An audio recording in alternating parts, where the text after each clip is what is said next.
I want, if I may, to pick up something very briefly at the start of my talk that I ended with the last time I had the honor to speak here, when I spoke about Adam Smith, and just point again to his extraordinary prescience and contemporary relevance, because, of course, it is not just Smith who emphasizes the point about how ownership matters and the exercise, the proper exercise of ownership matters.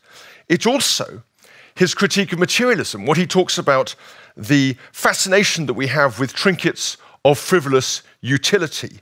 It is his understanding of our slavish admiration for the rich and the powerful that seems such a distinctive feature of today's society. This is in the 18th century. It is his understanding of how the exchange of moral regard and esteem anticipates virtue signaling and performative behavior online and offline today. And finally, it is Smith who points out that as societies evolve commercially, they have a tendency to become softer and more opulent, and that this loss of a martial vigor in a society is something to be deprecated and noticed, and that societies must maintain this balance if they are to be effective between the cultivation of peace and the awareness of the occasional necessity of war. Now, today, our theme is liberty. And I want to take you to a particular place where this became very salient to me recently. I was in the Carlton Club in London, in Pall Mall, the home of a certain kind of conservative clubland, and I was at an event hosted by actually an American friend of mine there, and there were a bunch of Americans, and some of them started talking to me, and one of them said, aren't you supposed to be in the House of Commons now, Jesse? I said, yes, I'm ducking out. They said, what's in front of the Commons at the moment? Is it some vital issue? Presumably it's the cost of living, or is it concerns about economic productivity, or is it concerns about anemic growth in the UK? And I said, no. At the moment, Parliament was about to pass a law depriving people of the rights of noisy protest. They simply couldn't believe it. An American whose republic is founded on the First Amendment protection of the freedom of speech was being told in a conservative club by a conservative member of parliament that a conservative government with a massive majority was about to abridge freedom of speech in relation to noisy protest. As they said, what kind of protest isn't noisy if it has to be? I thought that was rather a fair point, if I may say so. Now, let us start then a little bit by considering once more the freedom of the individual, what we think about the freedom of the individual. And there I want to draw a distinction between the freedom to do particular things and the freedom to live a good life. Slightly different from the liberal idea of the freedom to live a self-chosen life, if I can make a distinction. We heard about the importance of the lost art of political argument. And I would like to say to Kemi, let that argument be made within government, because I'm not noticing a lot of that at the moment within British government. So that's the freedom side. But what about the individual? What kind of individual are we talking about? Are we talking about what you might call the post-Rousseauian individual? The individual cut off from social ties, the individual as an atom, the individual as the input to an economic model or a technocratic debate? Or are we talking about what you might call the Burkean or Hegelian individual, an individual who derives their identity and their activity and their freedom from their connection with other people? And it was fascinating to listen to Roll's remarks earlier on about the individual as social, but only as subject to a Confucian hierarchy. And then, of course, you have the freedom of multiple individuals.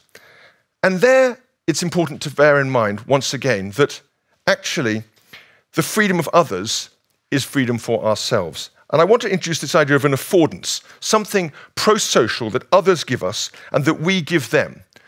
One example is what we give people by wearing face masks. It doesn't actually particularly help us. It's an affordance we give to others by preventing the spread of disease when that's a concern.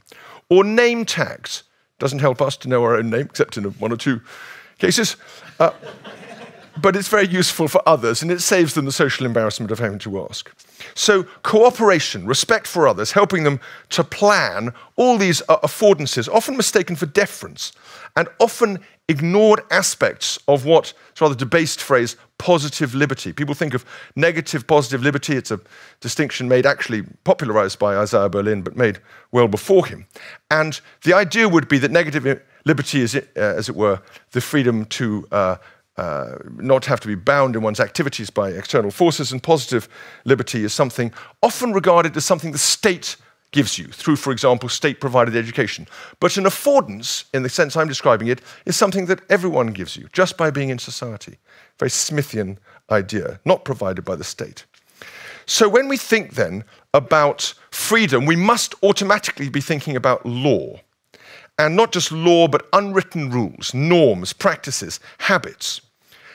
And when we think about individuals as governors, as princes in the literature, then, of course, we have this famous thing that I've described recently and that many will know called the good chap theory of government. The idea that the leader has, in some deep way, to obey the rules in order to be able to make the system work, and that leaders have done so, and they've bound themselves by their rules, these rules, of their own accord.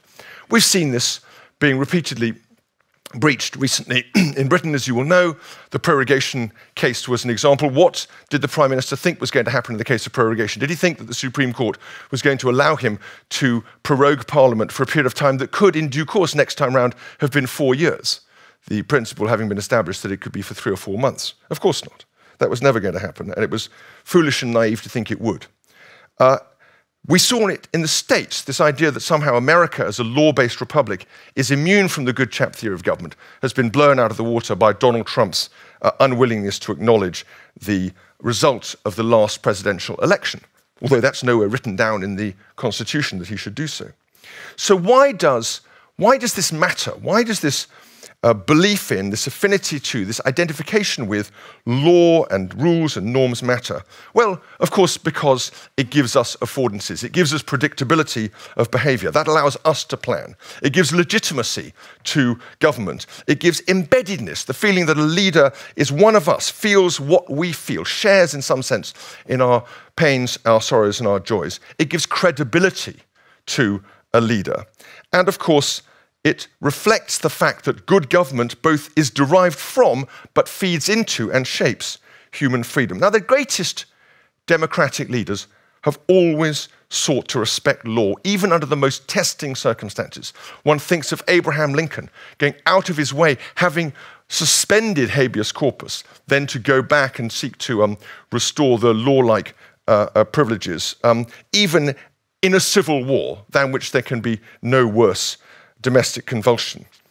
But what happens when the prince himself, when the governor, is one of these post-Rousseauian individuals who doesn't believe in the rules, who doesn't believe in identification with these norms and practices, and who's enabled by this economistic, technocratic, value-free discourse and by this extraordinary move towards a greater sentimentalization of society that Juliet and others have highlighted? Well, then what we get is this contrast between campaigning and governing, the constant desire to change the subject, to move communication from an act of the transfer of knowledge and understanding and sharing, identification, and, as it were, commonality, into a very different performative piece of almost shaping, sometimes amounting to manipulation. And of course, policy is hollowed out.